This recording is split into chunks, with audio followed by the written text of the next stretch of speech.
Yes, well, as we get older and older, I'm 77 right now. You can't live forever, you know. So if this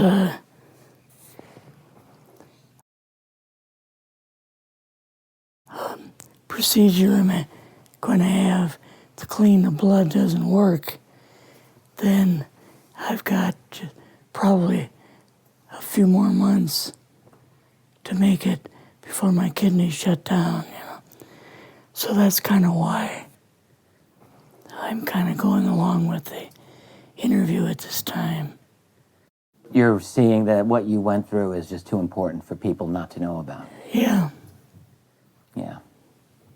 Can you just, can we start at the beginning with your military career and just walk through what exactly your experiences were? Was drafted into the military and got into the U.S. Army. After that, I was sent to the Signal Training Center in eastern United States. I went through the Signal Training course, and at that time, I went through the radio teletype course and also the cryptography course, crypto. They had 5 instructors that were getting out of military service. So they pulled the top 5 students, and I was 3rd in the class. So I got pulled as an instructor. Now, were you at this time also working yet for CIA? No. Not yet? No. After one day, my boss came to me, and he said, how would you like to, make some extra money? And I said, oh, money is good. So he's explained to me that he could put it through. I would have to get a top secret White House Q clearance for the job, And I thought, boy, must be a pretty exclusive thing, I had to take a vow that I wouldn't tell anybody. A lot of it for 40 years and more of it for 50 years.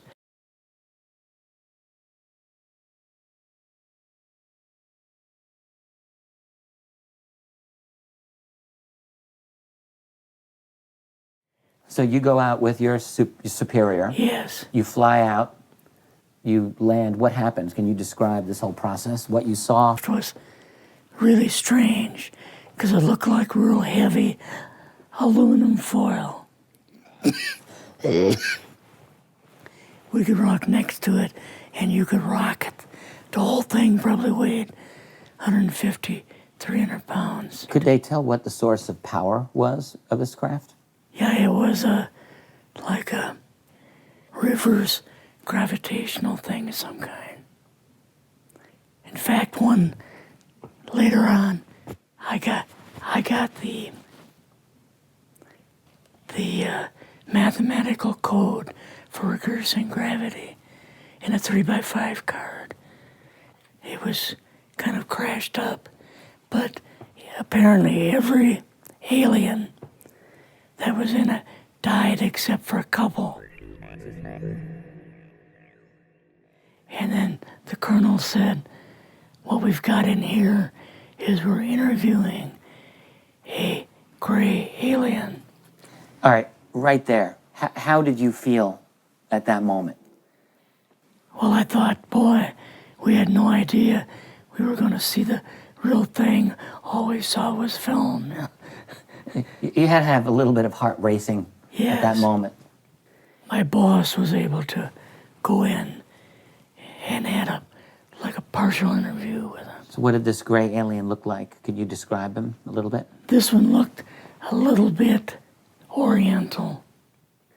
So I'm just wondering if it looked almost human, what about this didn't look human?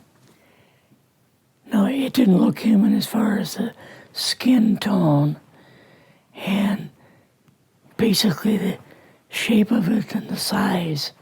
How was its head size compared with a normal human, for example? Brain was kind of a little bit bigger, and some of the nose was very, very small, and the ears were just like holes. Mouth was very small.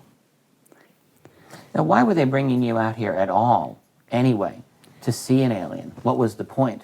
To go back and tell the president they actually had one.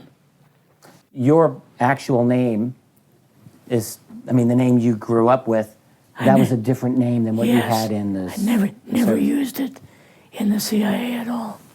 Now, what about today?